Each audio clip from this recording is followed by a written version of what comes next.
We've always had room in our hearts for film and TV, not just on Netflix, but tape and disc in theaters. Also, God forbid that they take it all away and leave us nothing to broadcast to loyal listeners. We'll binge watch every single movie, so you don't have to. What else are we here for? Coming to you every week. Listen to us while you're busy. Luckily, we forgot to grow up. Hey everybody, it's Craig. Hey, it's Scott. Hey, it's Andrew. Welcome to the Dalmatian episode of the Forgot to Grow podcast. That's right, we're making Disney jokes now. It's episode. It's come that far. This is where we're at. Once you hit 100, you just stop. Like you've hit your amount. Like when I'm 100, and then you die. Care. Exactly. So at 101, you better believe I'll be making ridiculous Disney jokes all the time. Almost exclusively. Like I'll just talk in Disneyisms, and people would be like, "What are you talking about? That company doesn't exist anymore." What are you talking about, you idiot? You know, like you talk to your grandparents. You know how I talk to great-great-grandpa Greg? Exactly. Because by that point, antitrust will have taken Disney out entirely, and that's where we'll be at. That'll they'll just be the media company, and everybody's gonna be like, obviously you're talking like that because that's New English. These are my future predictions. I'll be dead by then, so cheers to that. I can't really argue too much with it besides Disney only makes movies and runs a theme park. For now. Fair. See? That's the part I can't disagree with. That's the part I can't disagree with. They have a record label too. Well, that's true. That's very true. Which kind of relates to what we're talking about today, doesn't it? It does. Don't bring up Disney's record label, okay? It makes me feel bad about the bare naked ladies. Fucking. You're not going to expand on that? Yeah, I was like, what? I don't get that. No, Stephen. What was it? Stephen Page or whatever the fuck his name was. Yeah. They were right about to sign with Disney's record label, and then Stephen Page got busted with coke and hookers, and then there was no Disney. Which, looking back on it, is not that big of a deal. It's not. It's not a bad. It's not a bad thing for Canadians because we get to hold on to the bare naked ladies because they exploded here. But then you look in the States and they're just like, bare naked ladies have to wear nipple tassels, and they're like, whoa, this is a band. Okay, we're not talking strippers. We're talking the band. It's another segue, but before we jump on that segue, yeah, I was just going to say that what I meant was that in the grand scheme of entertainers in 2019, cocaine and hookers is like the bottom of the totem pole. Yeah. Welcome to the NFL. Considering what we're dealing with right now, yeah, it's kind of tame. It's like I think they'd be happy with some of that. Yeah, they'd be like, "Oh, okay, cool. Let's put him in our band." We straight up have people like Cardi B who are out there announcing to the world, like, "Oh yeah, I used to drug guys and take their money," and nothing happens. They get a movie made. Yeah, but Stephen Page isn't in a band anymore. That's it. He's just fucking Stephen Page. Which is still pretty cool. Yeah, I mean, he's a Canadian. He's just doing pages, man. Like, this is bullshit. Anyway. Anywho's. Tied a bow on our segue. We're talking about singers, musicians. Turned actor. Become actors, yeah. Both the best, the worst, and others. Yeah, we're going to debate it. Yes, we are. We're going to discuss what actually classifies that as one. It's going to be cutthroat. Andrew and I are going to argue about something we never thought we'd argue about. Ever. Ooh. But anyway. It's going to be David Bowie? We already did. We already did that. We hashed. Yeah, I conceded the loss. I accepted the L. I took it on the chin. Yeah. That's fine. You can debate. Here, before we launch into the ones that our listenership might know, Sting was in Dune. That's true. He was. I don't know if I would classify Sting's been in a few things, I think, actually. I see he was, but then he's in a lot of things as himself too, which I don't think qualifies. That doesn't qualify as definitely not. But his Dune role qualifies. Yeah, definitely. I think he's like fourth billing on it actually, or something like that. Like he's like it was a big deal. Yeah, that might be the only reason I watched that movie. I will neither confirm nor deny. That's fair. That's a good enough reason to watch it. I tried to watch it and got bored like 20 minutes into it. Well, that's why you just got to stick around for the sting parts. Yeah, that's fair. I don't think I quite made it to the sting parts. I am checking out his filmography, and it is kind of sparse. That's kind of stingy, eh? Yeah, is this Get even it? more? Because his name is Sting. Yeah. Haha. Yep. So that's most of my list right here. Already. Okay. David Bowie and Sting. Alrighty, well that's fairly. I guess that list. brings up a better point. Does Elton John and the Kingsmen count? No, that's definitely a cameo. Because if you're playing yourself, hard fucking no. Yeah, definitely. But he's in a lot of that movie. Well, as himself though. That's see that's do you really where, have to that's act as where yourself? that's where it's a gray area. He was a well-known drug addict, playing a drug addict with a saucy mouth. He's kind of playing like a parody of himself. Too. Yeah, like a caricature. Yes, that's what I meant. A caricature. You know what? I don't accept him in that. I think that one's a gray area. I'll give you it's a slight gray area just because how much of it's because it's not even an extended cameo. He does have kind of a part in it. It is playing himself. Just because he is playing himself. Yeah, but it is weird. I think we did discuss though before. I think one movie doesn't count. Like you just do one movie. You have to have a filmography behind you. Yeah, yes, you gotta do at least a few. We discussed David Bowie before. The fact that he was the co-star of The Labyrinth. That's a lot bigger than. It's a big deal. Yeah, exactly. So, and he's been in other things since then too. Yes, some of them were as himself too. His Zoolander appearances. That I think falls. That's just a cameo. If that was the only thing he did, he wouldn't count. He wouldn't qualify. I agree. Yeah, but he was in The Prestige and he was in Labyrinth, and that's enough for me. Yeah, those two alone are enough for me. But yeah, there are just so many that I'm like, it's hard to kind of just start. Where do we want to start? Do we want to start with ones that were definitive, like yes, they're definitely were singers, which are actors, or do we want to discuss some more of these iffy areas? Doesn't matter. We're probably just going to debate them all anyway. You know what? Because my worst list mainly consists of, or doesn't mainly, but it does consist of a few who aren't in a lot of things. It's just they show up because of their name brand, and I'm like, you're so bad. Why? But then my best of is exclusively people who I will fight to the death to make sure exist on my best of list. Well, let's hear your worst list then. Yeah. Okay. Let's start with that. Do you want to hear them all, or do you want me to piece by Curious. piece it?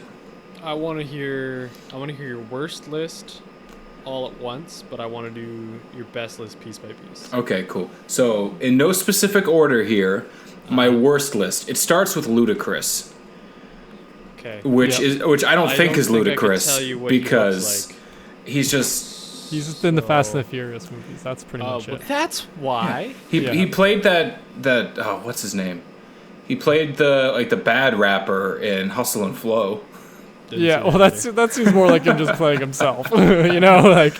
But he is just like Eminem. Like I don't count him as an actor because he played himself in a movie. Like.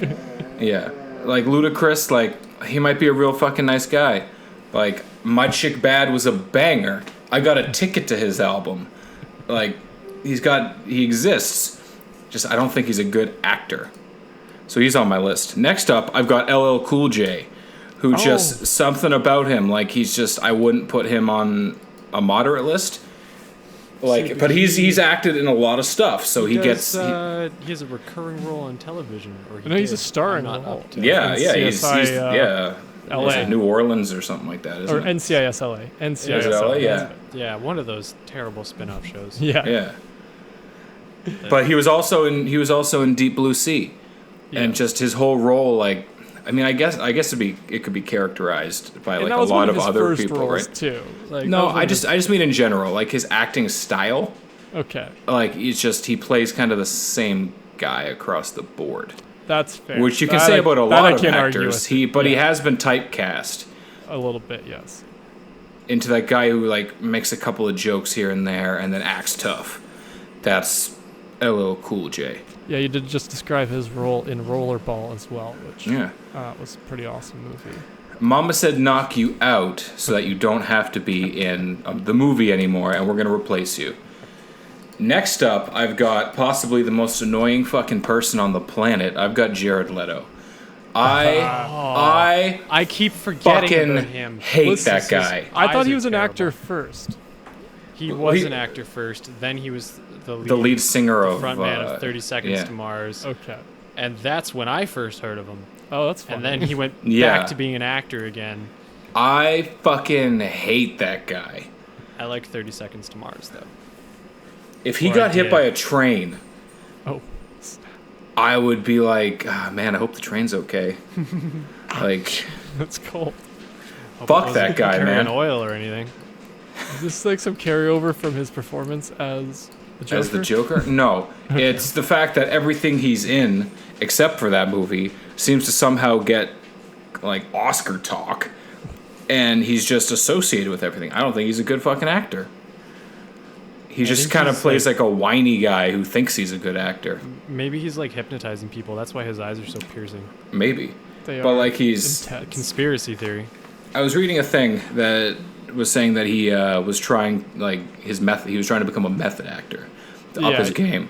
And then, like, on the set of, granted, this is a Suicide Squad story, but apparently he was, like, mailing dead shit to people. And Or, used like, condoms. throwing boots at people and, like, Yeah. just fucking around and be like, this is what the Joker would do. I'm like, you're just a dick. And you don't know what the Joker would do clearly because none of that makes None of any that. sense. No, that's just, that would be like the trickster, maybe. Yeah, or you know, just a sociopath or psycho. Yeah, like, I don't know the difference. To be honest. no, I just fuck that guy, man. Fuck Yeah, no, I that can't guy. argue with that. I've literally only seen him as the Joker. I've never seen him in anything else. Oh, was it Dallas Buyers Club or something Yeah, he's in? never saw that. But no, I can't Let's- argue with that. I think the thing about him, for me, it's off-putting because he's got blue eyes and dark hair, and I'm like, that's weird. It's not supposed to happen. He's a man with bailage, and I'm going to tell you, holy fuck, they're making a Tron 3? No, they're not. It comes up as announced on Jared Leto's, No, and he's in it too? as Ares. Fuck, I'm out. I'm not watching. Fuck, I'm out. I quit. How? What? his, But he is also the only credited cast member. So was that in- probably means he said he Yeah. would like to do a Tron Yeah. 3, and somebody made that credit up. Yeah, because here we go. We got the Blade Runner untitled. 2049. We got the untitled Jared Leto Joker project, the untitled Joker Harley Quinn project. Yeah, that's those have not been happening. canceled. Yeah, Those are both Little actually been things. canceled. he's also supposed to play Morbius in That he's movie filming right now. Morbius, and you know what? This one seems like a good fit because he kind of looks like a fucking bat. Yeah, he does look like a vampire. But yeah, like Craig said, he's in Blade Runner 2049. I didn't even Dallas know Oh, that. I Buyers forgot. Club. Yeah, he was I in that. refuse to Lonely let Hearts. that ruin my Scenes, movie yeah. for me. So I have seen one other thing with him in it, but he's in such a small part of that, and he is such a, like, he was such a douche about playing that role too that I was like, no, that's that's where I'll agree with Andrew. Is he's a little bit of a douche when it comes Yeah, to he's just his acting, because there's method acting, then there's just being a douche who wants attention because he's acting. Because that's the difference. Like Daniel Day-Lewis, he's a method actor. He goes and lives in the woods for a few months to make a movie. Whereas And he has Jared also Leto- only done like a handful of movies, but I think every human on being can admit Daniel Day-Lewis, top 10 actor. Yeah. Easily. Like, if not, like, top 5 greatest He's all another time. one of those like, ones I've he's- never seen a movie of, but I can't disagree with that. I don't have time to watch Lincoln. But you do have time to watch Lincoln Lawyer. Yes, which I've done. Always. Always. Always. Is that all your worst list then, or you got No, a couple I more? I Okay. have 2 more things. You Next got up really on my stuck list. up on Jared Leto. Yeah, next up on my list, I've got Britney Spears, who this is one of those ones where, like, she doesn't have much attributed to her outside of, like, cameos or just very minor TV roles or Yeah, I was things gonna like say, that. However, she still sucks, so she's on my list. Fight me on it. Well, I was just gonna say I'd classify her as one of those ones where we're just like, oh, she just does cameos. Like I wouldn't count her as an actor, like a singer turned actor, just because. I'm gonna be completely honest. I was tempted to put Beyonce on my worst list just because I don't like her attitude with the roles that she has. Like, I look at her on screen or I hear her voice as Nala, and I'm just like, you're a smug ass bitch.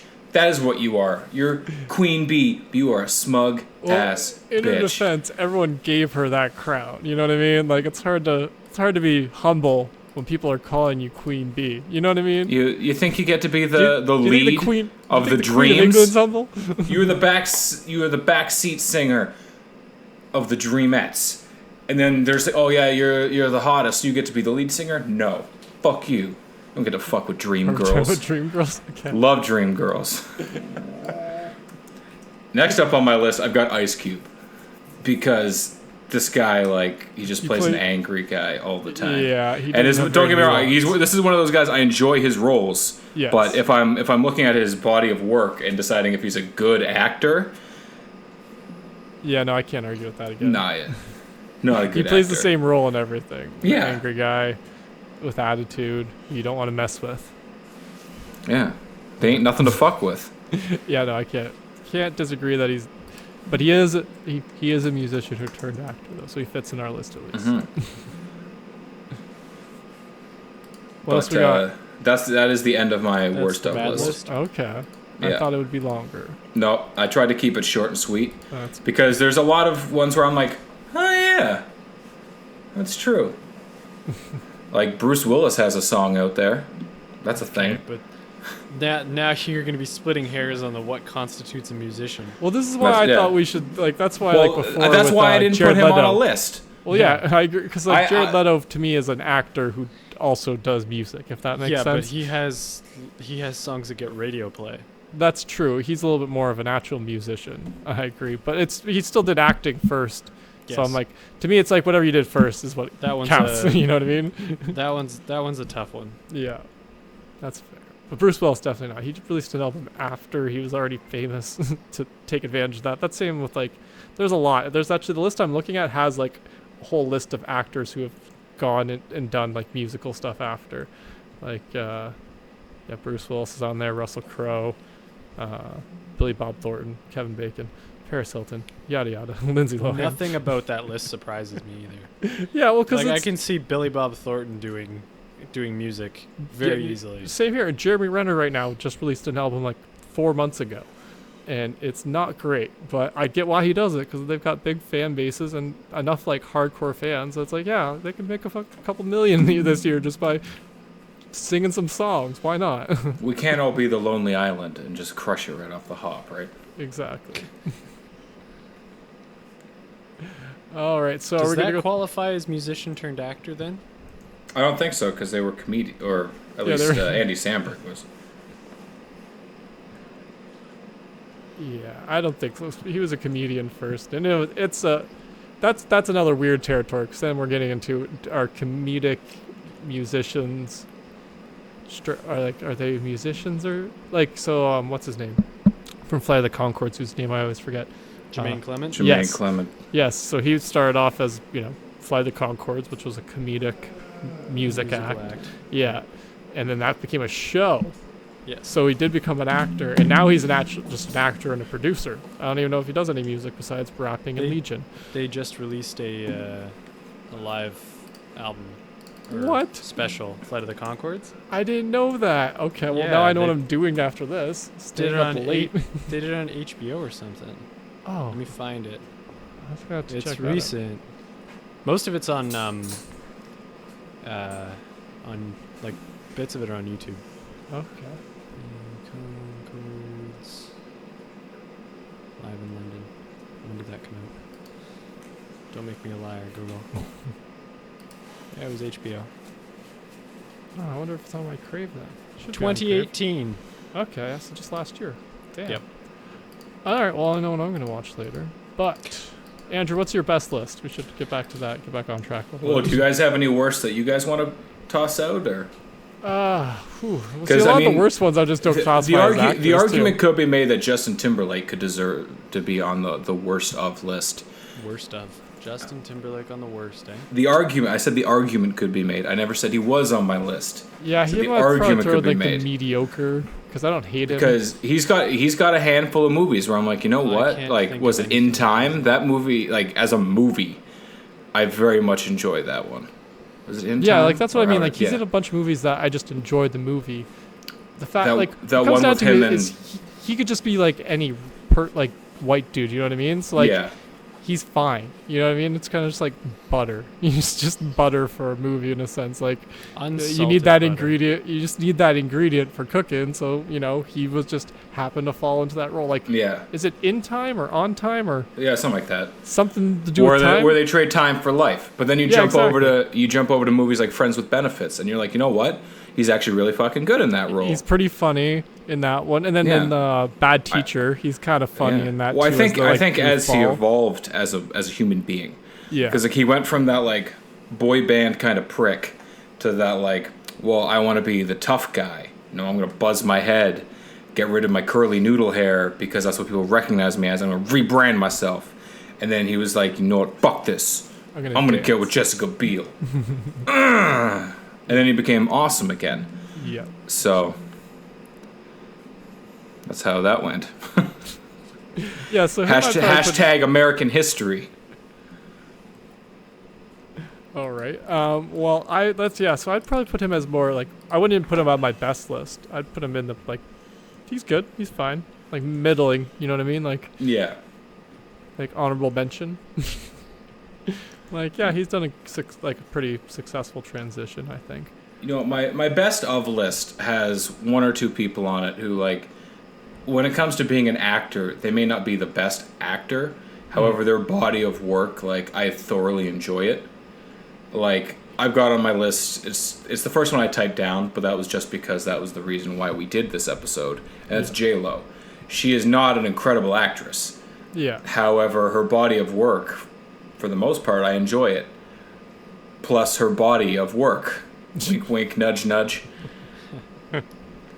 But, like, movie-wise, she's in some pretty good movies. Yeah, no, she's not... I wouldn't... Again, she's one of those ones I'd probably put in the middle again. Yeah. See, that's what I found with a lot of them. I just have no opinion about it. Like, yeah, J-Lo's fine. I'm not going to go see her new movie. But I'm also, like, not hating on the fact... You know what I mean? Yeah. Does that make sense? Yeah. I avoided a mediocre list because to me, like, there's so many out there where like they're in music, they're in TV, they're in modeling because they have to be. Yeah. Right. Like the industry nowadays, especially. Like the argument, I could have put fucking Billy Ray Cyrus on the worst actor, but have you ever seen the TV show Doc? It is fucking incredible. I will kill you if you say bad things about Doc. Or you got Miley Cyrus, where you're kind of like, you're just nuts. Well, that's another one where I'm like, I don't know how much that counts. They just had the one show where they played musicians. Well, I don't know if the dad was a musician. I think he was. I think he was a retired rock star. That was what I assumed. That having never seen it, I just assumed that would, because that's what I would write for my. If I was a former, country star, and I had a daughter who wanted to get a Disney show or whatever, I don't remember which one, whatever thing it was on. That's exactly how I would have wrote the show too. I'm not saying that he wrote it. I'm saying someone wrote it for them, or for a celebrity pair like that in mind, in a sense. But actually, I'm going through a list right now, and I'm trying to think of like ones who I think are worst. And I think Bow Wow kind of falls onto that a little bit. Do you remember Bow Wow? Vaguely.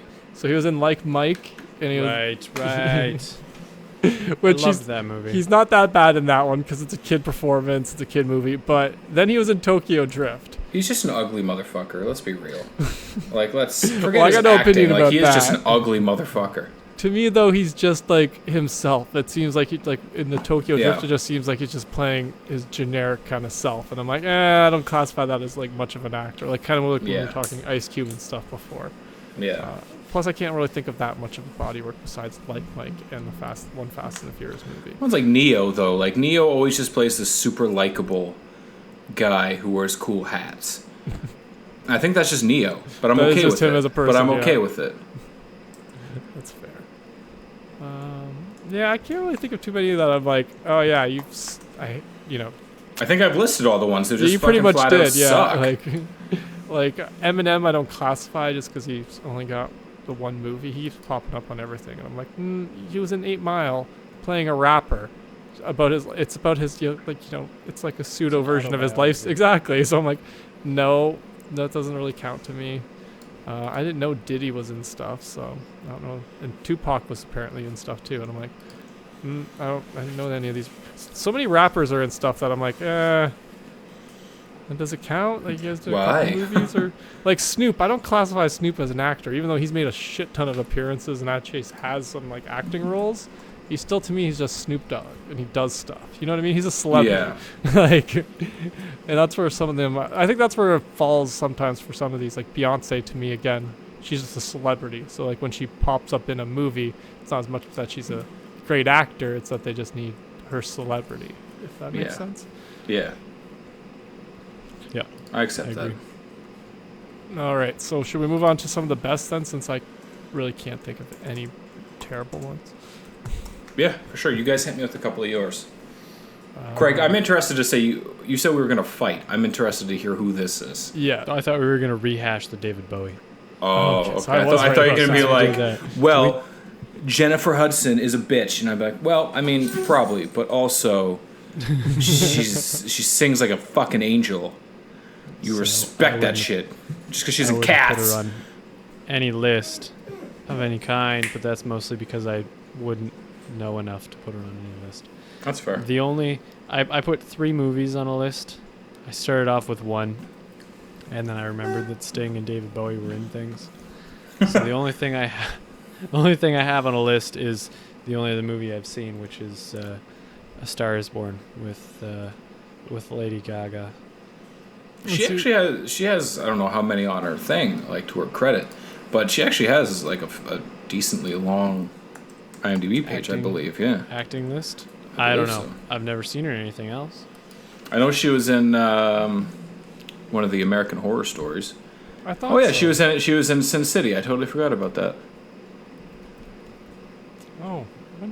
Was she the one who like gets like murdered in Sin City, or? I think so. Oh, no, she's the. I'm pretty sure she's in the second one, A Dame to Kill For. I'm pretty sure she's the chick who works at the diner. Who hooks up with what's his name? Like the one who turns into Clive Owen. Yeah.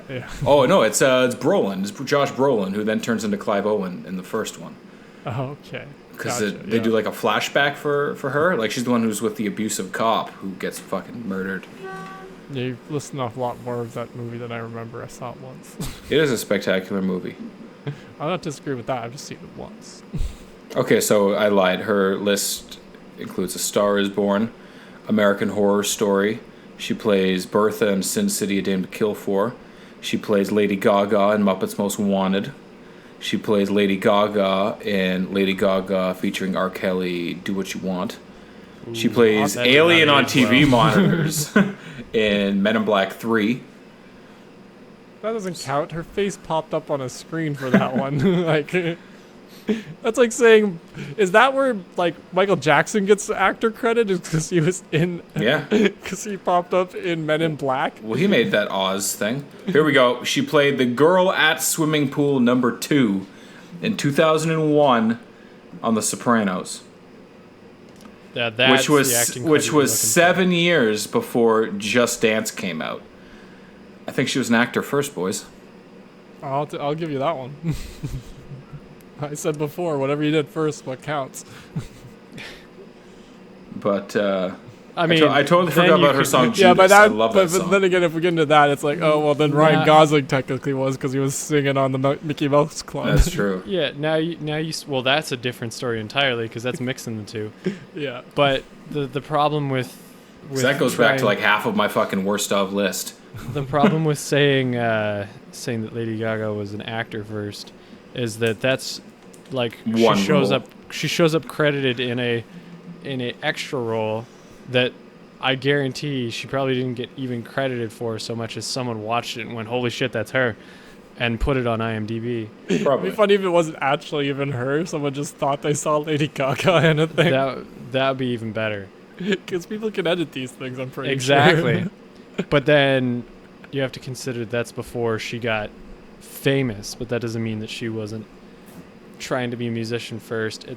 It gets to be difficult. This is we won't. This is a gigantic gray area topic. Yeah, I'll agree with you on that one, Craig. We'll stick with she was a musician first, because she wasn't. I wouldn't say she was a working actor. It doesn't seem before Just Dance came out. So that, and you start to split the hairs on, like, because before she started to be a musician, you wouldn't have qualified her as an actor based on our criteria. That's true. But now, I don't know. Yeah, let's move on to some ones that we actually agree on then. Who hasn't said one yet? Is it me then? I'm just gonna say it. Will Smith's my favorite. I think he's the best too, of all. Like, for like the balance of having had fairly good music, it's got its ups and downs, and then being a pretty successful actor, I think he's definitely he's transitioned from different types of acting too. Yeah, like which, he went which TV he gets credit to movies. For. Yeah, like he. No, I agree, and I think we went from comedic roles to playing serious shit. Yeah, no, true. Like he's done it all, even like because he did action, he's done comedy, he's done drama, animated. I don't like to talk about too many of his animated. I did like Shark Tale. Shark Tale was okay when I saw it when I was younger. I was more a Shark Tale guy than I was a Finding Nemo. I can admit that, because it had Will Smith in it. And it's got that one car wash scene where they're washing whales. Yeah, they've got Robert De Niro as the Don, which is pretty fucking sweet. Oh yeah, of the sharks. Yeah. Yeah, they're the yeah. No, that's not where the fish are friends, not food, comes from. Yeah, that's Finding Nemo. That is Finding Nemo. Yeah. Yeah. But this one they've got Jack Black playing a shark who wants to eat or be like a vegetarian. Yeah, that's where I was getting mixed up. He doesn't want to eat Will Smith, and so he pretends to eat him in front of his family, and then they become friends. And I didn't realize that Bob Marley's kid plays one of the fucking like Rastafarian jellyfish. Ernie! Oh, that's hilarious. That's a fun little connection and makes the role slightly less, weird. Weird? Yeah. Oh, better than having like some fucking white guy named John That's what Smith I mean. It's less of a feels less of a weird stereotype when seems less when it is a like the son of a Rasta guy. It's not quite as offensive. Yeah. But anyways, who else do you have on your best of list, Scott? Marky Mark I got to put up there just because I think he's successful enough as an actor. Like, I liked him in The Departed and The Fighter. More recently, I don't like his roles, to be honest. Like, since I still haven't seen Patriot Day. I should start off by saying that. Scott, come on, guys.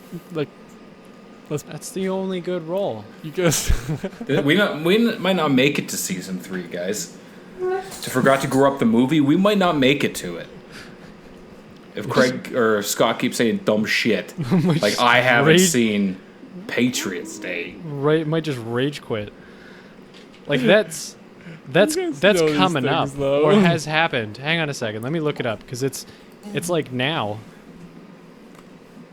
Patriot Day is like this week. Is it? At some point, when this episode comes out, it'll have already passed. I'm sure of it. Well, that makes me feel bad, I guess, but never mind. It's the third Monday of April. Okay. Yeah, I think you were thinking like 9/11. No, Mike. So Patriot Day is 9/11, which makes sense. Patriots Day is in April. That's why the calendar on my fridge was confusing me. Oh, okay, gotcha. Well, I haven't seen it. So you have until April. Okay, I can maybe handle that. It's just one of those ones that to me it's like it's tough for me to watch those ones based off of true events. That's all. Like they get a little too. Okay, well you need to go fuck yourself. You need to watch Instant Family. You need to cry like a grown man. If it helps, that one is a lot more dramatic as a based on a true story than the based on a true stories tend to be. Okay. It's very action packed. Well, that's not the part as much as the fact that it's something real. If that makes sense. Like for me, it's usually like. Action stuff is an escapism kind of thing, and when it's a real life thing, it's not escapism, it's real life, if that makes sense. Yep. It's the news to me almost, like even though it's obviously it's like a fictionalized version of a real story, I think is how why I liked it, I think, is because I remember it. That's fair, and that's a fair connection to it. I just mean, like, I mean, for a lot of these, like, that's why I don't watch a lot of these type ones. No, that's fair. Because they do, for me, movies are an escape, and they're not an escape for me, those types of things. Like, it's the same as why I don't like the true crime stuff. Like, that's not escapism to me. It's too much of real life and not the best parts of real life, if that makes sense. But anyways, I'm not arguing, though, that he's a good actor. I was just saying I hadn't seen that one. Yeah, but that's the best one. That's the fair, one. That's fair. I thought he was really great. So, like, you're saying even better than his role in The Departed and The Fighter. I've never seen it. It doesn't matter. Oh, you've never seen The Departed? Okay. No. Well, that's a great one. I think you'd really enjoy that. That's this, like, really great cop, like, drama. I don't know how to describe it without giving it away. Interesting. It's got Leonardo DiCaprio. I think it takes place in Boston. I think so. I think. Well, what's then his that's name? worth watching. Jack Nicholson's in it. I'm like really surprised you hadn't seen this because it's like one of those big ones. I think it's Martin Scorsese who did it. If I'm not mistaken. Here we go. An undercover. Oh, hold up. An undercover cop and a mole and the police attempt to identify each other while infiltrating an Irish gang in South Boston. Oh, I mean, Martin Scorsese. You guys got Leo Dick, Matt Damon, Jack Nicholson, Mark Wahlberg, Martin Sheen, Ray Winstone, Vera Farmiga, Anthony Anderson, Alec Baldwin, Kevin that's Corrigan. why I talked about this one like I assumed you guys had seen it. Oh, I've seen it. Okay. I have not. Just Craig. Okay, that's fair. Fair enough. But It's got an 8.5 rating. It's pretty good. yeah, no, it's really good. Like, I'm not a big fan of just like cop dramas most of the time, but that one I thought that's one of the better done ones, and you know, Mark Wahlberg's in it. But there are some like classic ones where I'm like, I feel like I should list them, but I also have never seen any of the stuff with them, like Frank Sinatra and Elvis. See, I have a whole separate category. I have 4 total categories. So I have the worst of, which you've heard. My musical ones, which is just singers who play characters who typically sing and stuff. Okay. Like, because I've got the Rat Pack Elvis, because I enjoy them. Yeah. Elvis, the movies weren't so great. However, Return to Sender is awesome. Well, and you can't argue the fact that he was an actor. He was in so many movies. Like, no. That's why he's in my musical section, because he wasn't a good actor. Yeah. He just was. This was from he the took time. advantage of the fact that he was a giant star and people were willing to see anything he did. Well, it's like Bobby Darin, right? There was a time when if you sang, they capitalized by sticking you in movies.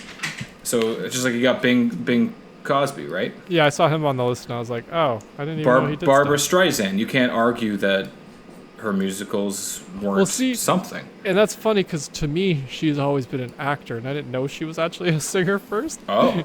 Yeah, she's always been an actor to me. I didn't know she was a musician beforehand. So that was something I learned like a couple of years ago. I still couldn't tell you any music she did or what type of music. But yeah, no, that's one of those funny ones for me. I was like, oh, I thought she was always an actor. I didn't know she did singing. And then I put Queen Latifah in my musical role, which I'm not sure why, because really outside of Chicago, she really wasn't in any musicals. She's definitely more of like a comedian than anything. Yeah. Yeah, like she does really great in comedic roles. She was in the Fresh Prince back in the day. She had her own show actually for a bit. Yeah. I think it only had one or two seasons. But yeah, no, I really enjoyed her. Like her rom-coms are actually some of the ones that I don't mind watching because like I like her sense Beauty Beauty Shop. That movie was awesome. That's the one. Okay. Craig watched it at my house. I did. Listen to how excited I sound. Yeah. But so the rest of my best of list, I said J-Lo, you said Marky Mark and Will Smith. So that leaves me with Harry Connick Jr. He doesn't have an extensive list of things. However, I do enjoy what I've seen him in. And he again is one of those ones I thought he was an actor. I didn't know he did singing, to be honest. Yeah. Because I've seen him and I think he's been in a bunch of he was in Will of Grace. Okay, see that's probably where I remember recognizing him from most. Yeah, and he's in a few other like random TV shows where I probably have seen him pop up. Like not that I watched Law and Order, but yeah, I was seeing commercials. P.S. I Love You as Daniel. I forgot about that one, but I like him. I feel like it's because he's probably an asshole, but he looks like he could be a nice guy if you wanted him to. He was the asshole in The Iron Giant, which if you were associated with The Iron Giant, you get a free pass. Yep. So I've got Harry Connick Jr. there, and then I've got Mandy Moore because she's an angel. She's an actress, and she has the voice of of Meg from Hercules. That's what it is. It's even better than the Muses.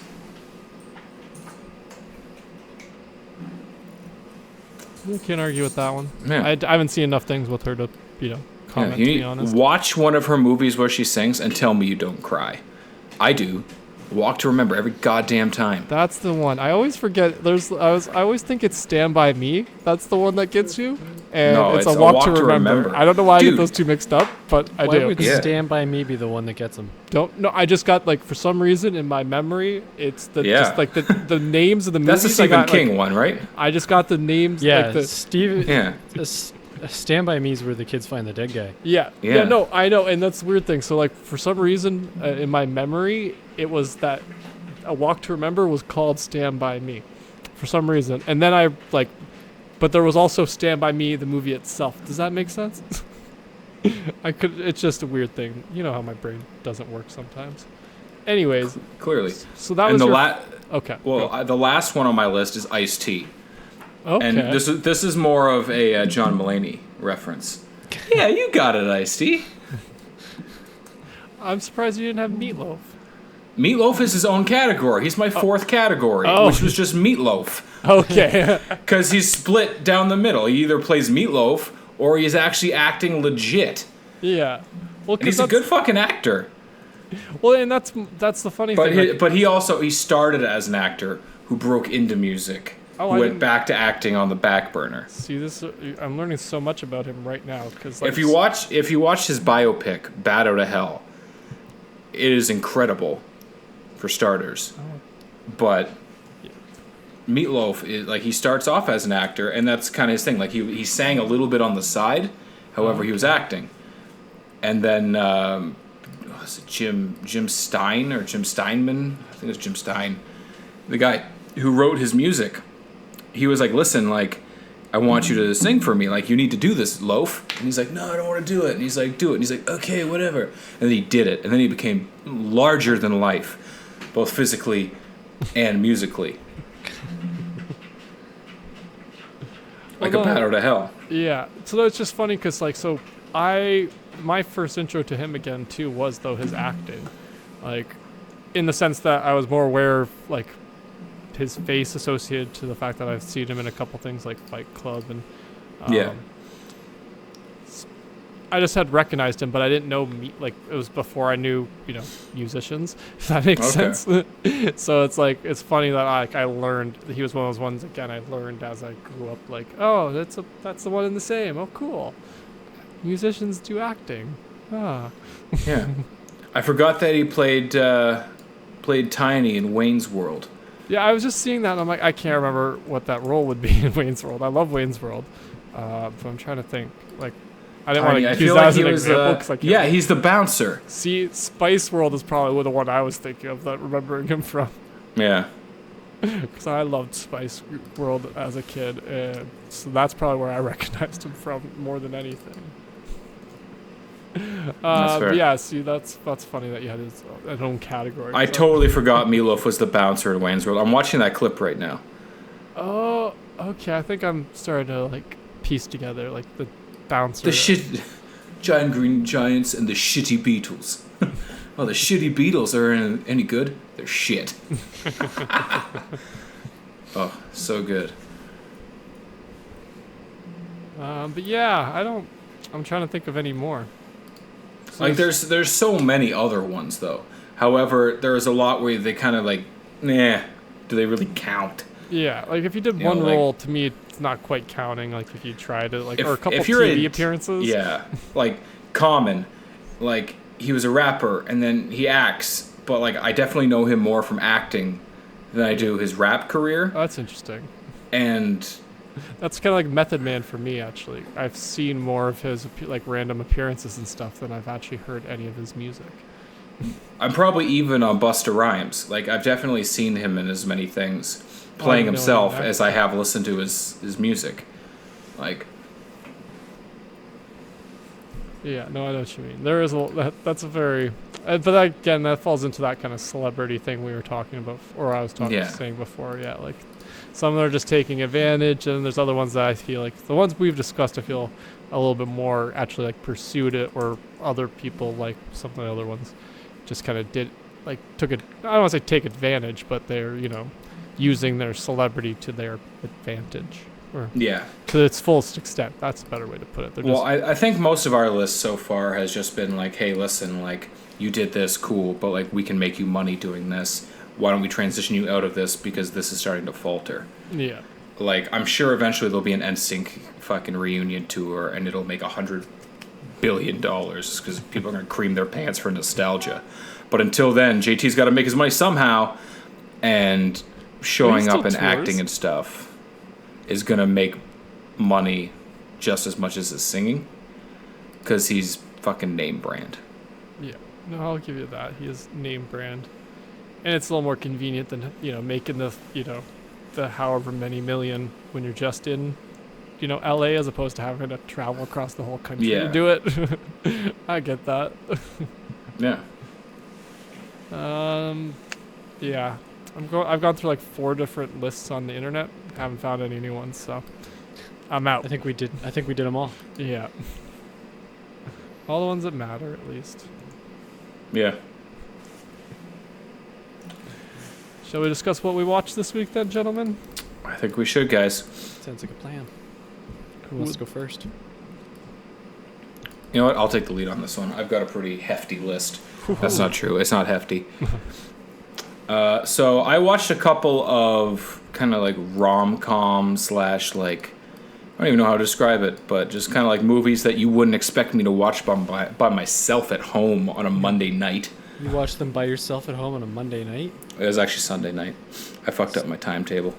It doesn't matter. It's your Saturday, so that makes it even better. That's it.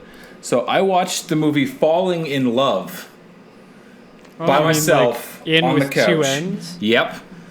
Sam watched by myself. She actually can't hear me on Sunday night. Yeah, how was it? It is fucking awful. Okay, good. It is a cringe movie. It is exactly what you expect. I mean, I didn't gain anything, but I didn't lose anything. Well, it was one of those movies where you're like, who greenlit this? So what happens is you've got Christina Milian, who, like, as far as I know, the most recent thing she's been in is Family Guy. Wow. She plays Esther, one of Meg's friends. Right. But she plays this, I think she's like a hedge fund person, or like she's out there just trying to like just sell shit to make money. And her boyfriend is a lawyer, and he doesn't want to commit to her because he's like, well, what we've got is going so well. And then she loses her job. So she's like, well, time for a massive change. And she puts in for this like win an inn scam on the internet. And she wins this shithole of an inn in New Zealand. New Zealand or Australia? I think it's New Zealand. I gotta go find this out so I'm not like offending any of the Kiwis. It is New Zealand. Okay, that's what I thought. But anyway, so she goes there. She finds out her inn is a piece of shit. But along the way, she bumps into this guy like 3 times. Once he tries to pick her up off the side of the road and drive her where she's going because he's a nice guy. The next, he tries to like help her out with the house, and like he just keeps showing up everywhere she goes in town. None of it works. So she decides she's gonna fix this thing by herself, and then eventually she's like, well, can't do it. I gotta go home. This isn't working for me. I'll fix the inn up and I'll sell it, kind of flip it, make some money. And guess who she falls in love with? The obvious guy? The obvious guy. Yeah. After the other inn owner in this town in New Zealand wants to buy it from her, tries to destroy her life. You know, she's the obvious antagonist. It's such a bad movie. Too? So they make the antagonist female just to make it even worse? Yeah. Oh, so it's kind of like a bitchy catfight movie. Yeah, that sounds terrible. All right, yeah, it is awful. But it's also like it was a rom-com, so it was kind of like, yeah, okay, like I like those, but this was just fucking awful. And you watched the whole thing? The whole thing. What is wrong with you? I had nothing better going on. You could have watched. You know what? I should have. I had a really busy day. Kendall's family came up to the cottage, and I was playing host, and I cooked one of the best meals I've ever cooked. I got back to my house. I was just super tired. So I just put on a show and just like looked at houses and found a really nice one that's sold, by the way. What? Yep, that house I really liked. It couldn't have stayed on the market for 2 years. This is horse shit. Yeah, I know, right? But GTA market. God damn it. But so I watched that one while I was looking at houses, and let me tell you, I found nicer houses than that inn. Nice. Well, yeah. Next up, the inn's in the price range. That's true. Next up, I watched Second Act, which is a J-Lo movie. Oh, okay. Which is one of those movies you're like, meh, real life doesn't work that way, but I'll give it a pass because it's J-Lo. Suspension of disbelief and whatnot. Yeah, she's the like assistant manager at their like Costco or Sam's Club type thing, and she's revamped the store and she's up for promotion to be the new store manager. But corporate decides to go another route, and rather than giving it to the woman who obviously knows the store and has earned it, they give it to some fucking dickhead, white shirt and tie, college graduate, because he has his BA and bullshit. Mm-hmm. So they do that. Leah Remini is in it, and she has a foul mouth. Foul. And she's her best friend. And then, actually, the boyfriend of J-Lo is the dad, Mandy Moore's husband, on This Is Us. And I spent like half the movie trying to figure out why I recognized him. Yeah, because that's why. Mostly Jack is pretty... Jack. He's important in that show. Yeah. He's not, like, memorable. No, he's just kind of there. Because he's not... Yeah, exactly, because he's just a memory. Oh. Now you're making me sad about This Is Us. Technical difficulties. Now I'm just trying to figure out which guy on This Is Us it is. Because I've never seen that show, but I know the cast for the most part, but I don't know like the characters' names. He's the... What was the character's name again? Kevin? Jack. Oh, okay, so the guy from Heroes. Sure. That's how I go by people, is where I first saw them. He's the guy from Heroes. Yeah. I gotcha. I'm on board now. I understand what you guys are talking about. Makes sense. Milo... I'm not even going to try to say his last name. But what's next? Oh, did we lose Andrew? Andrew, are you still there, buddy? Oh, no, he's frozen on me. I don't even see him. Okay. Yeah, I just got a still screen on him. I was just like, why isn't he continuing? I can only riff so long about this thing that I don't know anything about. I wasn't paying attention because I was looking at the list. All right. Well, why don't we... Andrew, if you can hear us, we're going to continue on with somebody else's list, and we'll come back to yours once we fix your technical problems. Yeah. So, Scott, you want to go next, I guess? Yeah, I can go next. I have a decent list. It's mainly comedy specials, though. I watched a lot of comedy specials this weekend. Wow. Yeah. Any good ones, though? Debatable. No, so I finally got to the new Whitney Cummings one. Okay. I thought Can I Touch It? I thought that was okay. Yeah. Wasn't, I don't know. Oh, there he is. Now he's back. Okay. There's two of you. Yeah, I've got two of you. Is the other one frozen, Scott? I don't have the thumbnail. Mine's frozen, yeah. I've got him frozen. I got two. Well, okay. Were you still recording? Oh, no. Okay. That's going to make things difficult. Continue back to your recording again. We're still going. Yeah, we've been going this whole time. So I guess I'm going to have to chop you up and put you in. Why don't you continue your list, and we'll go back to Scott's comedy specials after. Yes. Damn. Well, just so you know, 53:30 is my time, but also I said technical difficulties. That's the last thing I said. So that you can just, like, if you find technical difficulties, just snip everything out from 53:30 to... I heard you say technical difficulties, but I thought you were talking about... Because it sounded like we were... Like you and I were at a sync when we were talking about something. So that's what I thought you were talking about. No, my shit just, like, dropped off and everything froze. There you go. Your other guy's gone. There we go. Anyway, you were talking about stuff.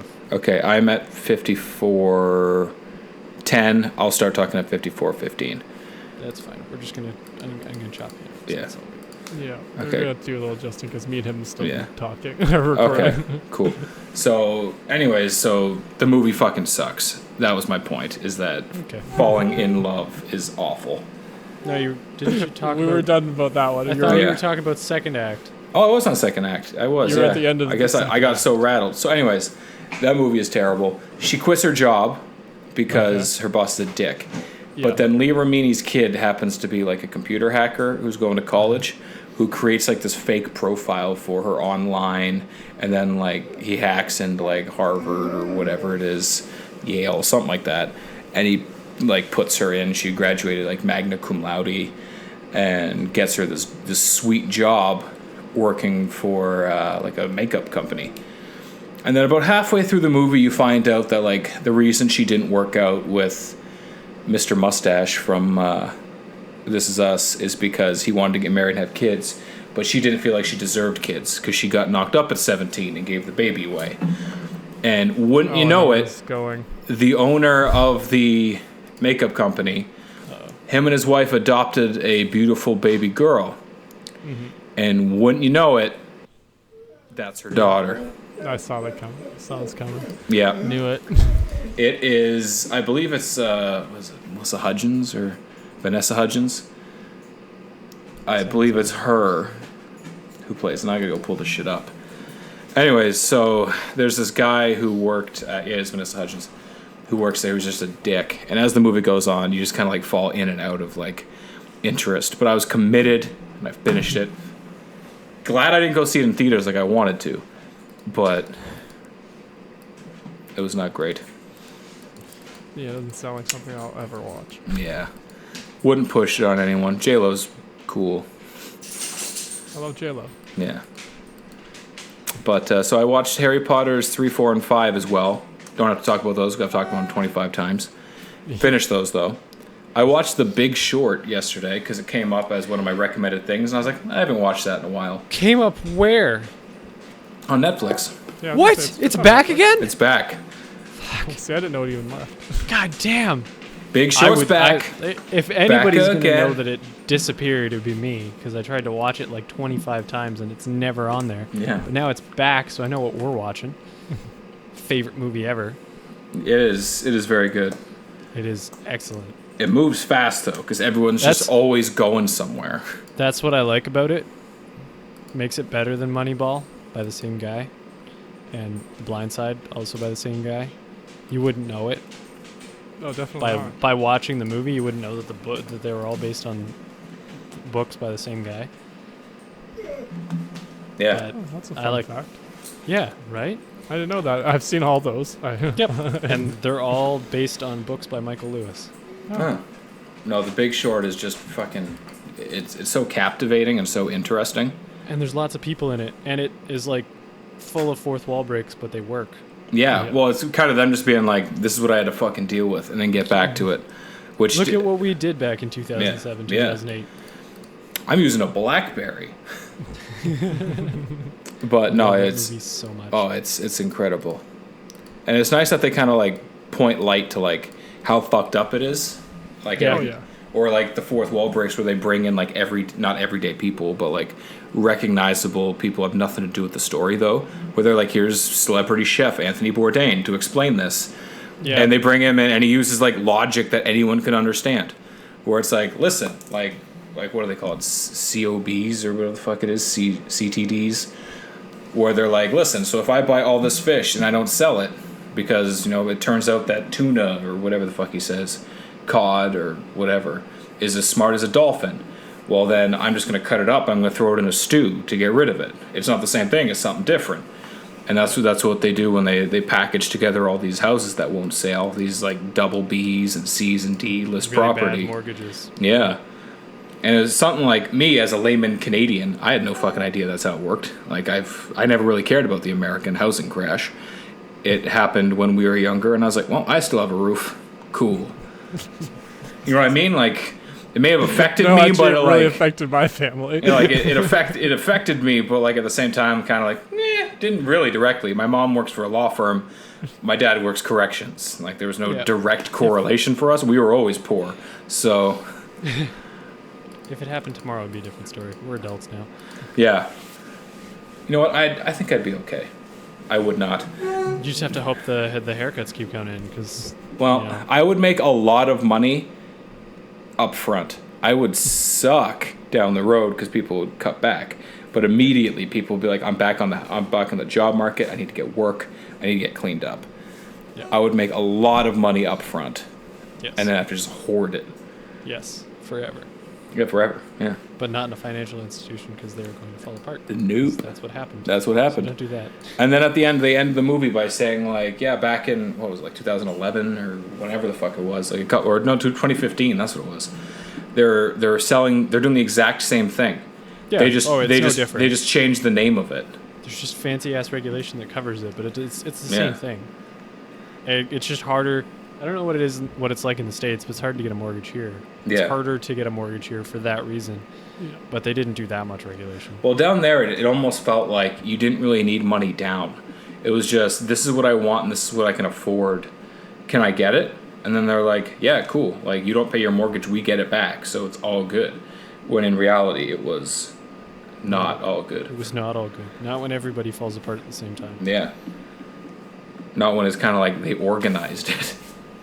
And then these banks thinking that they're just basically printing free money based on it. That's it, right? Like they're too big to fail. Yep, not anymore. Who is it? Someone does a joke about being... Oh, it's Robin Williams. I think it is. He does a joke about, like, too big to fail. Like, that doesn't... Like, how? Maybe it isn't him. No. Dennis Leary? Somebody does. Someone. You've heard... You know the joke, yeah. I know I've heard it. Anyway, so I got 2 more things on my list. I watched It... The first part, because I was going to go see the second one, and then I didn't. And that movie just... I don't know. It's good and it's bad at the same time. Like, the acting... If the first one doesn't do it for you, you do not want to go see the second one. I heard the second one was kind of too long. That's what I've heard. And kind of like a rehash of the first one. And like, I never read the book. I'm not a Stephen King fan when it comes to his books. Like, it just... same here. I've heard the books are better than the movies, but they just reading horror isn't something I can do.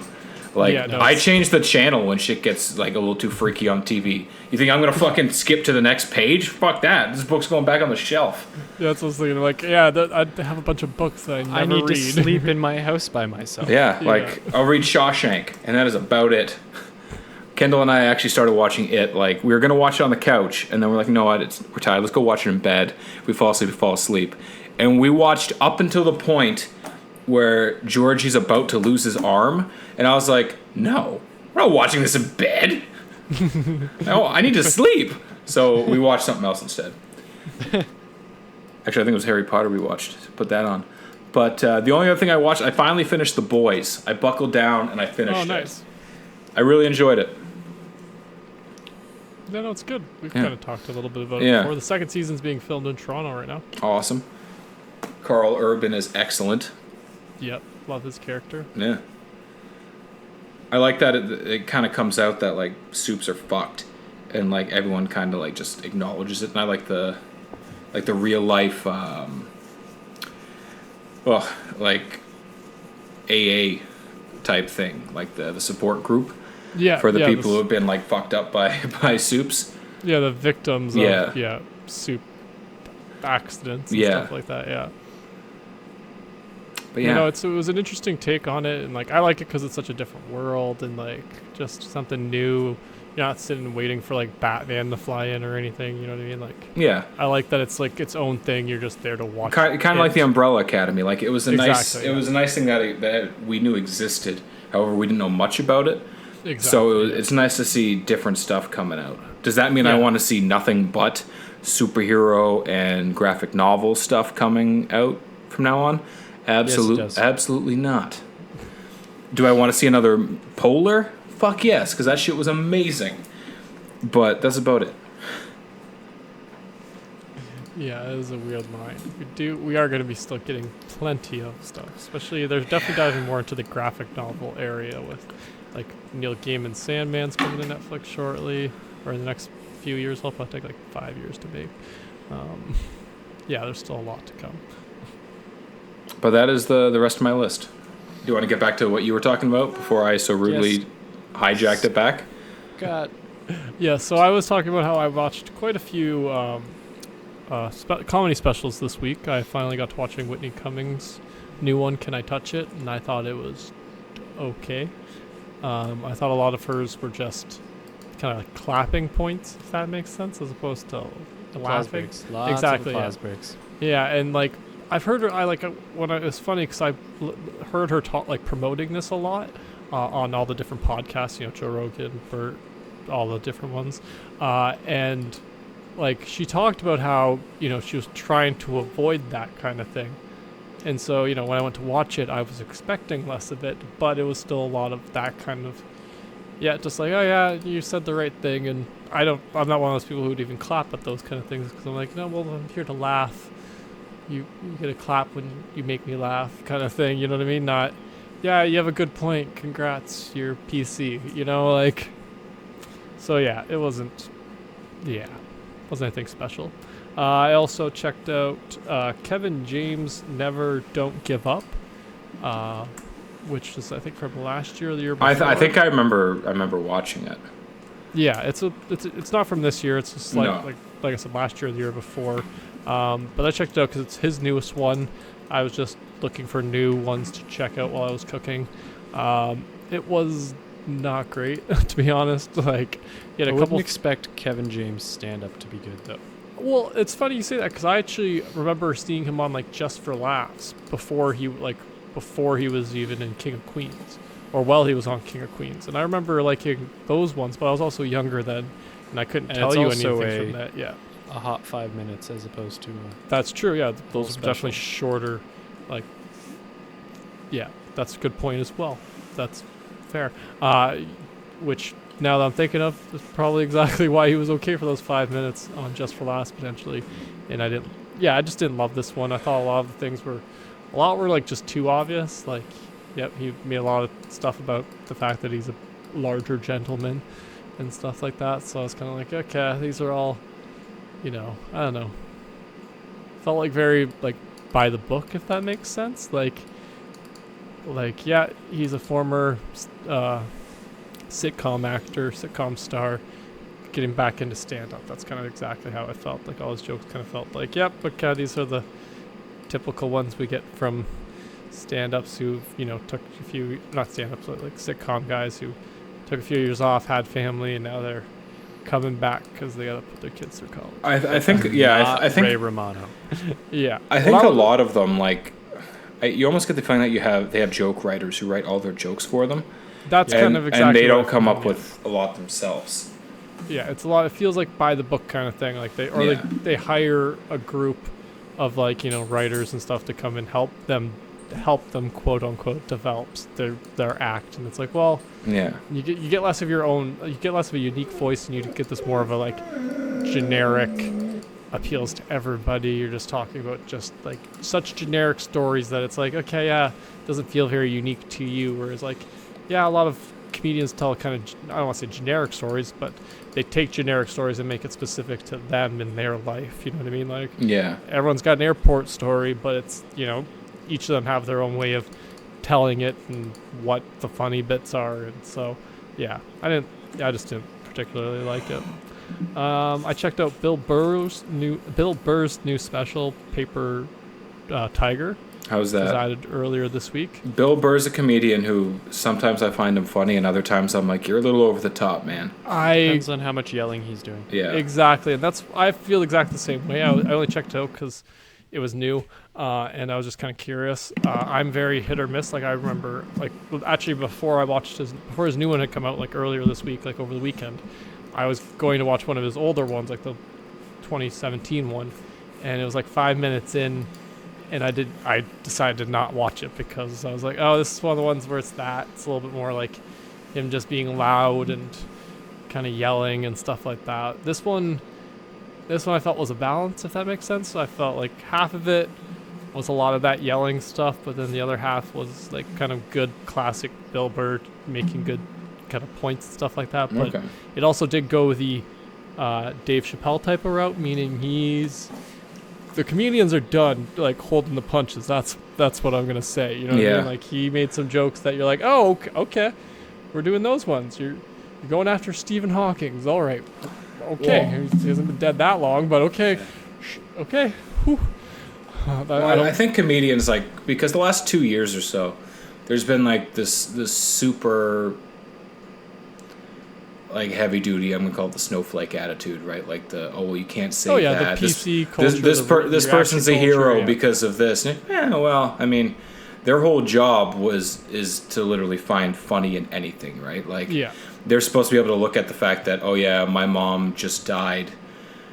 What's funny about it? Let's find it. Like, realistically, like, if you're a stand-up comedian and that's your profession, like, you're kind of fucked up in the head, right? Like, you've got a therapist who's very well paid, right? Like, so, like, I think for a lot of them over the last couple of years, especially the bigger names, right? Like, Bill Burr is one of the bigger ones. You know, oh, definitely. Joe Rogan has done it himself. Yeah. Dave Chappelle, like, he's had a lot of specials come out over the last 2-3 years. Yes. Like, all in all, I think he's had like 4 or 5. Like, unless you're Jim Gaffigan and you do almost exclusively clean content about the same stuff, you kind of have to pull a little bit. And I think they've hit a point where they're like, you know what? Like, we've kept it back enough. Like, our true fans, this is what they want to see, right?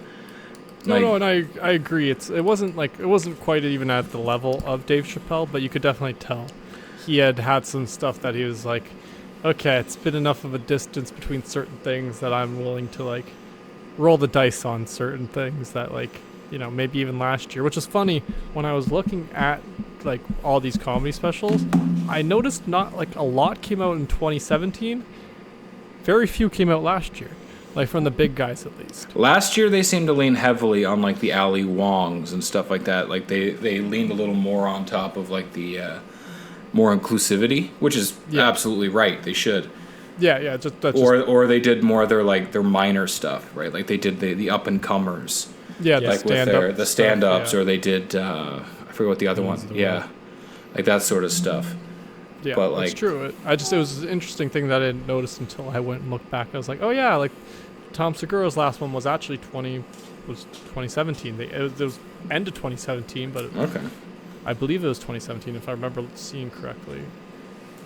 But yeah, like a couple of the ones where I was like, I swear they were out sooner than that, but it was like, oh no, a lot of them were 2017, and I was like, oh, so it's kind of interesting that because we're also getting a bunch of them this year too, right? Like, we just got Bill Burr. His last one was 2017.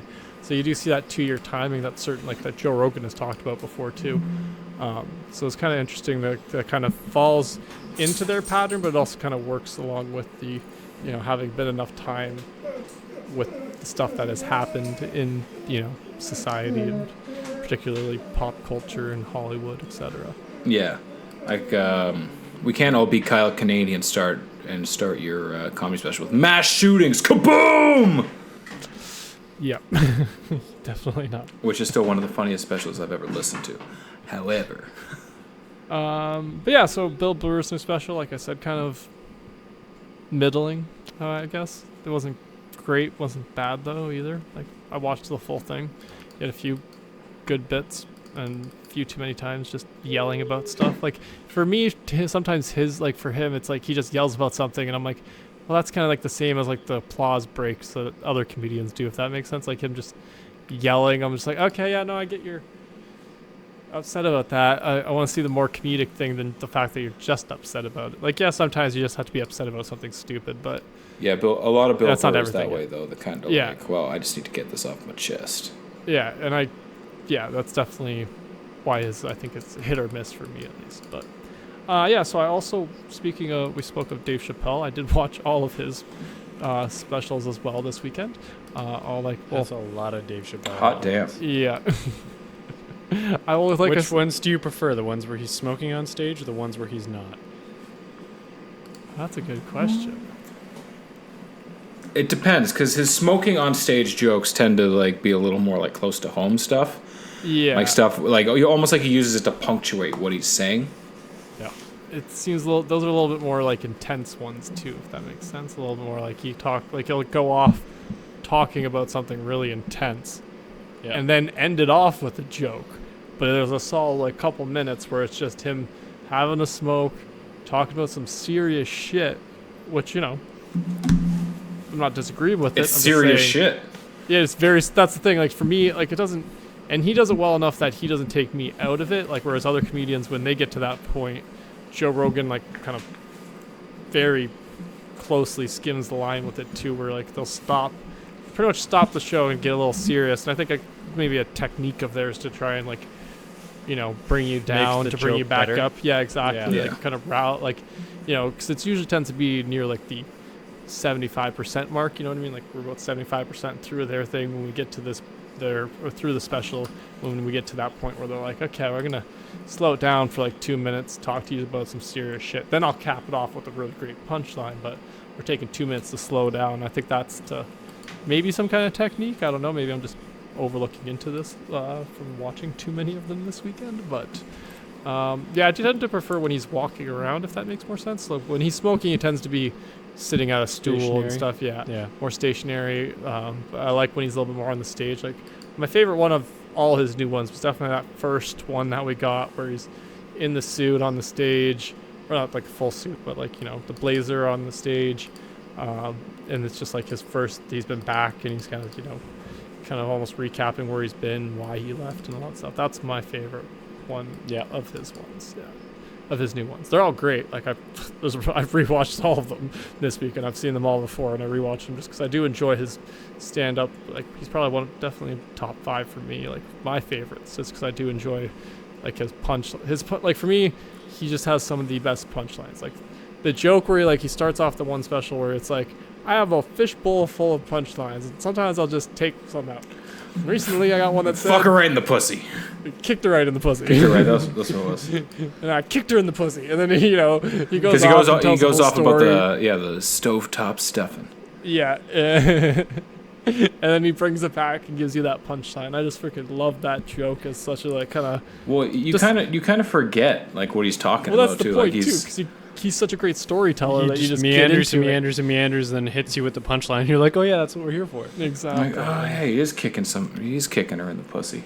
Yeah, and just so his punchlines, just to me, just like they hit me, so I really enjoy them. But the last comedy special I watched this week was Craig Ferguson's Tickle Fight. This one again was a couple of years old.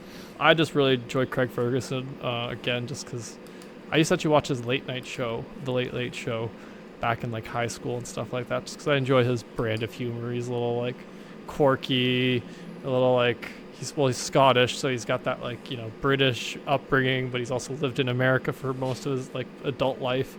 He was a drug addict, so there's all these different perspectives, and he's a crazy kook. So I just really enjoy him. So yeah, so that's all the comedy specials I watched. Now on to just the regular things I watched. Oh damn, Scott was busy. Yeah, well, it's just 2 things. I watched Murder on the Orient Express. That was like my good Friday fucking night movie, thing. right? That is a really good movie. Oh, it's so good.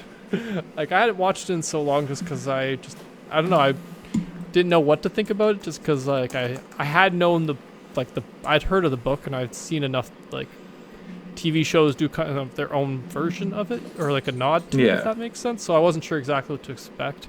But I went in and like this, like the Inspector Hercule Poirot. Poirot. I just really enjoyed the actor in that role as this kind of kooky, with his double mustache. Just, or it's like, here's his mustache, and he grows. I hate people with mustaches like that, but him, I was fine with it. Kenneth Branagh can do whatever the fuck he wants. Exactly. He's just. So yeah, I really enjoyed it. This over-the-top cast, and just like it felt almost like I could see how this like maybe done as like a play or something like that, if that makes sense. Or I know it's based off a book. I can kind of feel the book, if that made sense. Like kind of the way they were all acting just kind of made it feel that. I just really enjoyed it. I was surprised about how much I enjoyed it. They killed Johnny Depp too, so early on, that's not a bad thing. So like, but then Daisy Ridley is just yeah. See, when I saw her pop up, I was like, oh, okay, this explains a little bit more of. She's just so adorable and so nice. Well, she's a liar in it too, though.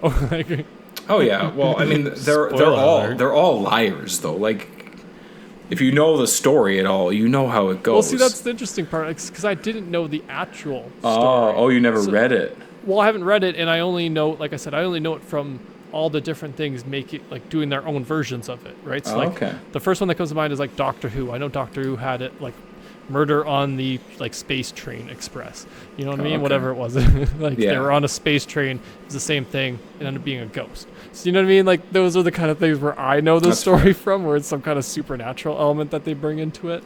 So that's where I was like, okay, did put together the story pretty quickly. Like, I figured like when they started putting certain things together, I was like, oh, okay, I know exactly where this is going, and it did from there. It did end in a way that I wasn't as exactly expecting, but I would definitely watch a sequel. I would watch Murder on the Nile. That's fair. I believe that's the next book, right? That's where he's heading off to, or I think so, something like that. it's something on the Nile, I believe. All I know is he's got a fucking sweet name, Hercule Poirot. Yeah, I cannot pronounce that. It's too, just beyond my abilities. But yeah, and then the last thing I watched was Ash vs. Evil Dead Season 3 on Netflix. I think this was the final season of the show, because I think it got canceled. Probably. But yeah, no, Ash vs. the Evil Dead, it's a fun thing. I've never actually seen the Evil Dead movies, so that's what's fun for me, is that this is my only introduction to this universe, is the show that's based off these movies. But they do a great job, I think, of expanding and connecting you into the movies, and like drawing back to them, and like for those, like, even though I haven't seen them, it gives a great introduction to them, because they bring in characters who they have to explain it to, so you get explained to as well.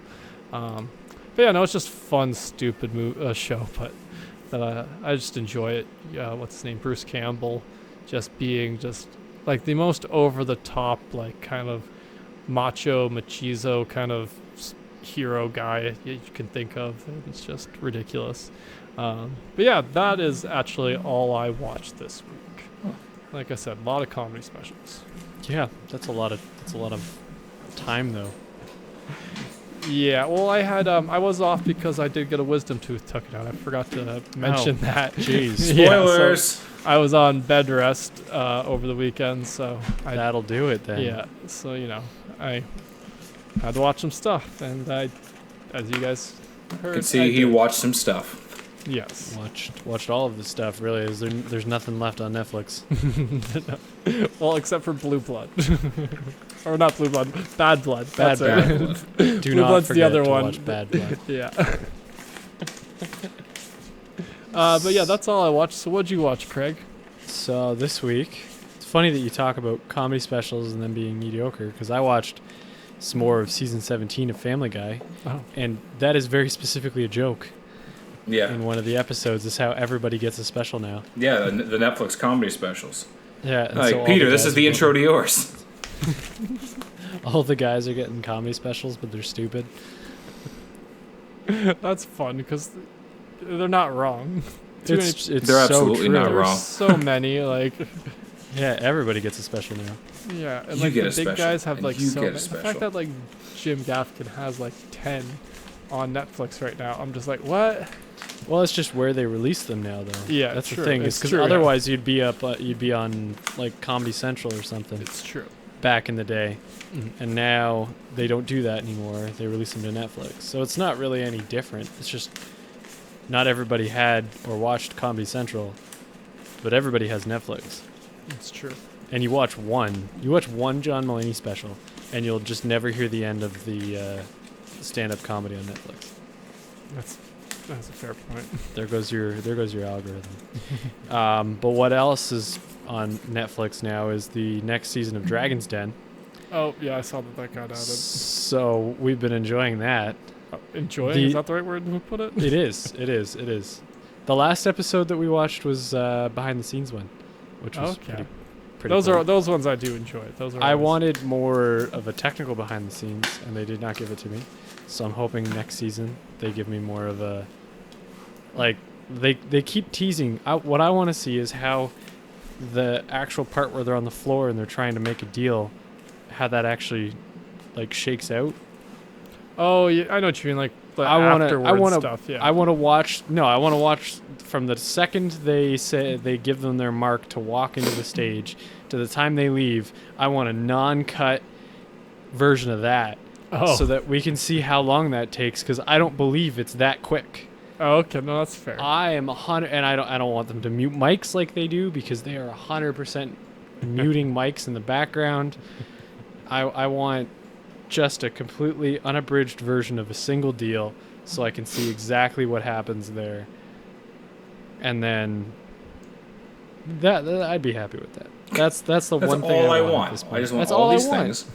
That's see, and the thing with the behind the scenes episode is they do all these like fluffy behind the scenes bits, and then they would introduce somebody, give them their mark, and they'd walk on, and then they're like, let's actually do this as a normal deal, except they'd leave some of the mics in so you can hear a little bit of the discussion, but that's not what I want. I want the whole thing. The whole thing. Nothing but. I want the whole thing. Yeah, well, hopefully next season for you. That would be, I doubt it. I do too. I'm going to have to go to Studio 40 myself. Or just be on Dragon's Den.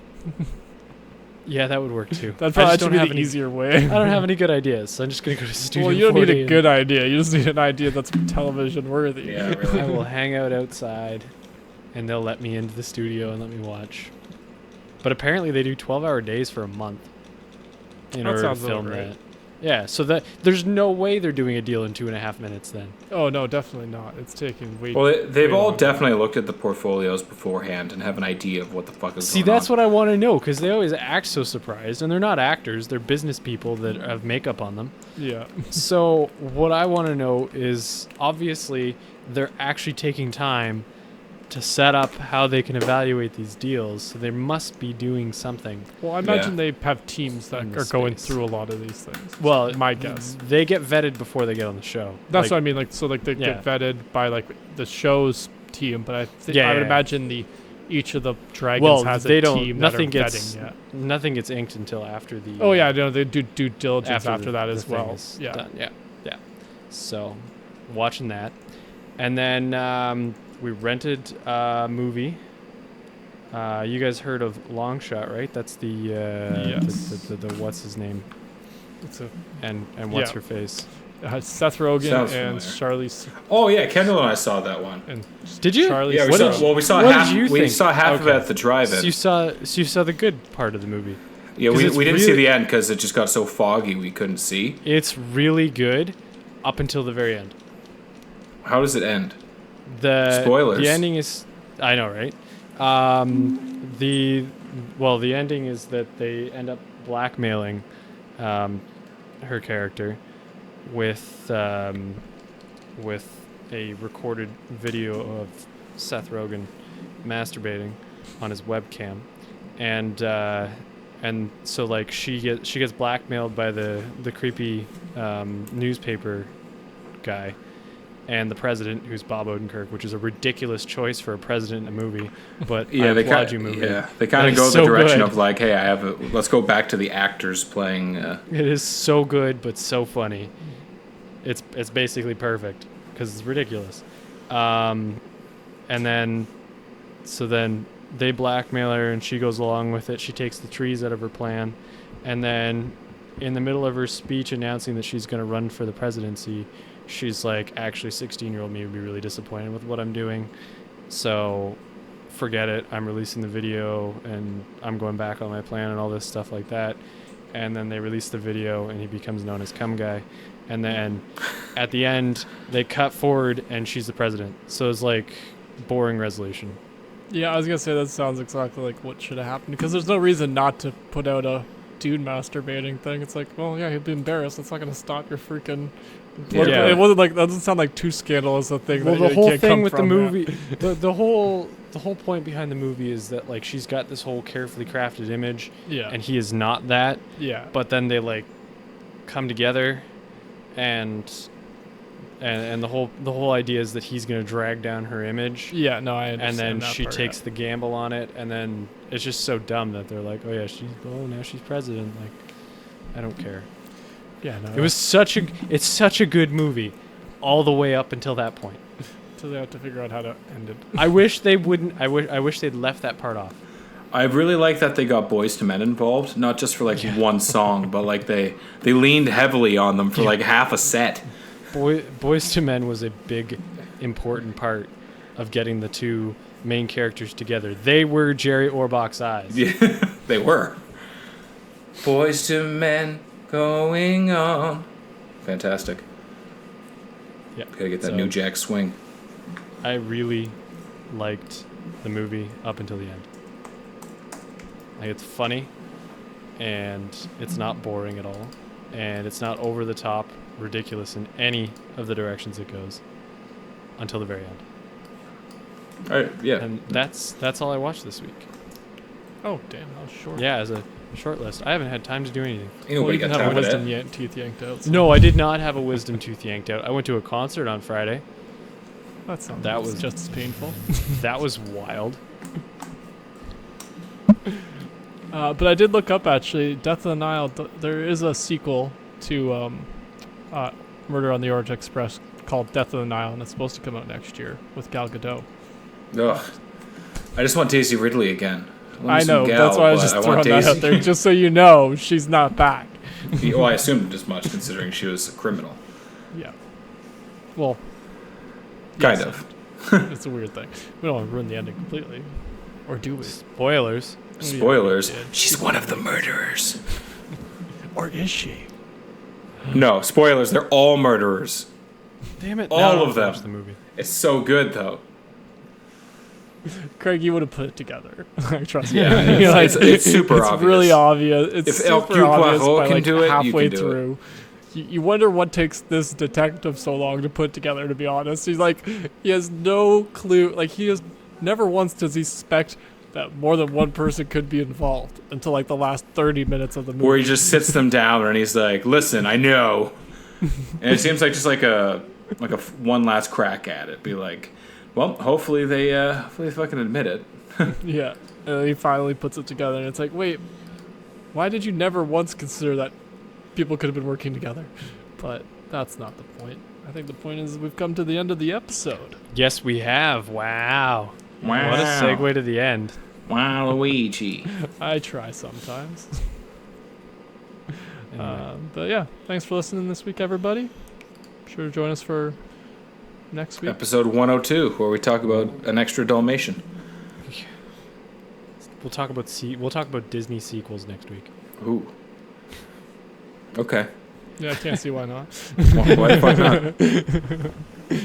not? Join us for Disney sequels next week, everybody. Bye. Bye. Bye.